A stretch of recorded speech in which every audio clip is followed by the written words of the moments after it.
দিবে কেন? আমরা কি দেশের নাগরিক না? পুলিশ নালিয়ে দিয়ে আমাদের আন্দোলনকে বিচ্ছিন্ন করে দিয়েছে। পুলিশ আমাদেরকে মারামারি শুরু করে দিল এবং অকথ্য ভাষায় গালিগালাজ করছে কিছু পুলিশ।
আমাদেরকে মারামারি শুরু করে দিল, সকল শিক্ষকের উপরে হামলা করলো এবং অকথ্য ভাষায় গালিগালাজ করছে কিছু পুলিশ।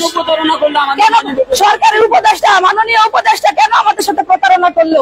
আমাদেরকে কেন আশ্বাস দিল আর দিয়ে কেন আবার উনি প্রতারণা কেন করলো? আজকে রাজপথে আমাদের আসতে হয় না, আসতে হয় না, তারাই তো আমাদের আসতে বাধ্য করছে, তারা আমাদের আসতে বাধ্য করছে। তারা এসি রুমে বসে থাকে, শিক্ষকদের দুর্দশা দেখে না।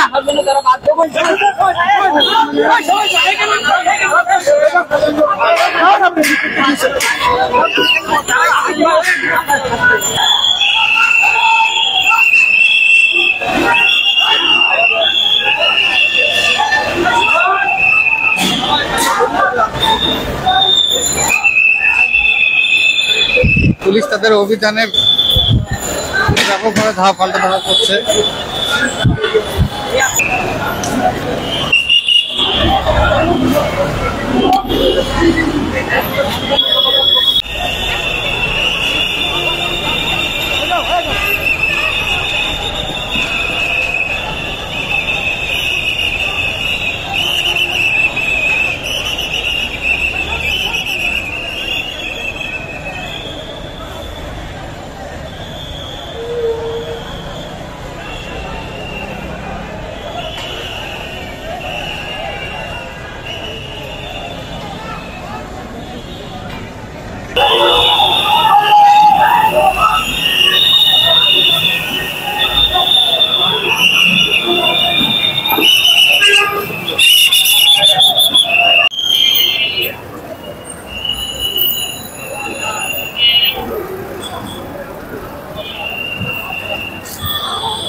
দেশের নাগরিকরা আমাদের যে অধিকার নাই, আমাদের ন্যায্য অধিকার সরকার শিক্ষক আমাদেরকে পুলিশ মেলিয়ে দিয়ে আমাদের আন্দোলনকে বিচ্ছিন্ন করে দিয়েছে।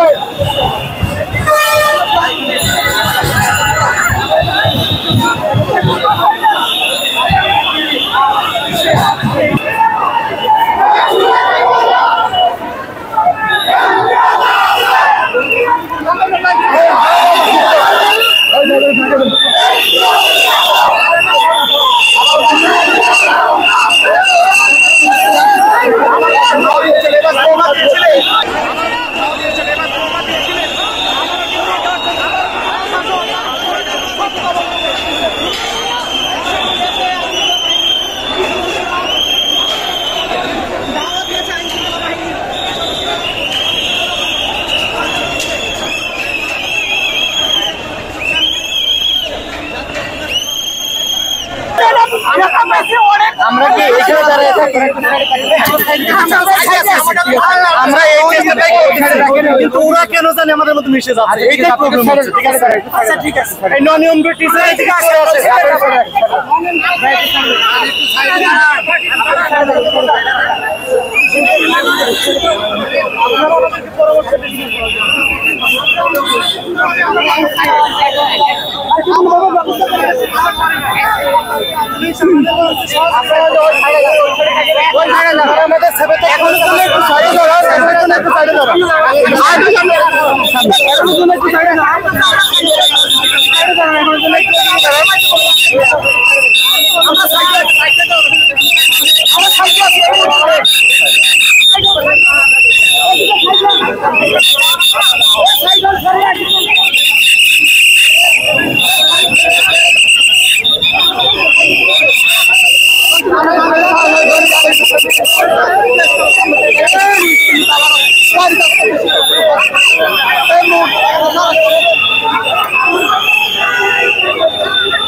কালকে আবার আসেন, আমরা সুন্দর জায়গা করে দিব।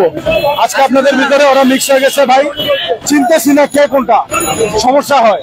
ওরা আপনারা আপনাদের মধ্যে যদি আজকে শেষ করে দেন সবচেয়ে ভালো হয়, ভুল বোঝাবুঝি হবে না।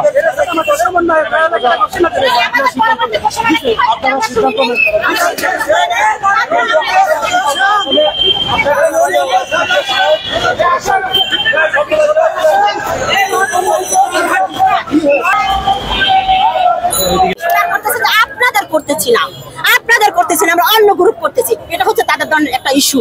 কারণ আমরা তো জানি যে ফেস্টিভ সরকার আমলের কিছু পুলিশ বাহিনী এখনো আছে। কারণ আমরা বিভিন্ন আন্দোলনে দেখেছি যে সামনে থেকে না পিছন থেকে কিছু পুলিশ এসে তাদেরকে মারে, কিছু পুলিশ টিয়ার সেল নিক্ষেপ করে, কিছু লাঠি পেটা করে। আজকে যখন আমি দৌড় দিছিলাম তখন একজন পুলিশ সে আমাকে এরকম লাঠি দিয়ে এরকম করতেছিলেন। আমার একটুর জন্য আমার পায়ে আঘাতটা লাগে নাই। যদি আজকে আঘাত লাগতো তাহলে তো আমি অবশ্যই দাঁড়াই এখানে কথা বলতে পারতাম না। এখন আমি হয়তো থাকতাম ওখানে, কোনো শিক্ষক আমার মাথায় পানি ডালতো, না হয় আমি থাকতাম এখন মেডিকেলে। আপনারা বলেন আমরা যে মেডিকেলেও যাবো সেই টাকাটাও তো আর আমাদের কাছে নাই। আজকে আমরা দেখা গেছে 3 দিন এখানে, 3 দিন এখানে আসছি, 3 দিন এখানে ব্যানগার্ডে থাকছি, এখানে খেয়ে না খেয়ে একটা রুটি খেয়ে জীবনযাপন করতেছি, একটা রুটি একটা কলা। কালকে সকাল থেকে এখন পর্যন্ত একটা রুটি একটা কলা খেয়ে আমরা করতেছি, এখনো আছি। আমরা অবশ্যই থাকবো, আজকে রাত্রে আমরা এখানে থাকবো এবং সমস্ত শিক্ষক এখানে গত রাত্রেও ছিলাম, আজকেও থাকবো। বৃষ্টি হোক বন্যা হোক আমরা কখনোই স্থান থাকবো না। বৃষ্টি তো আসে স্বল্প সময়ের জন্য, মহান রব্বুল আলামিন সেও দেখা গেছে আল্লাহ তাআলা বৃষ্টি দেয় স্বল্পক্ষণের জন্য। কিন্তু প্রধান উপদেষ্টা তিনি তো বাংলাদেশের কারিগর, তিনি একজন শিক্ষক ডক্টর ইউনূস, তিনি কেন বুঝতেছেন না যে আসলে আমরা শিক্ষক?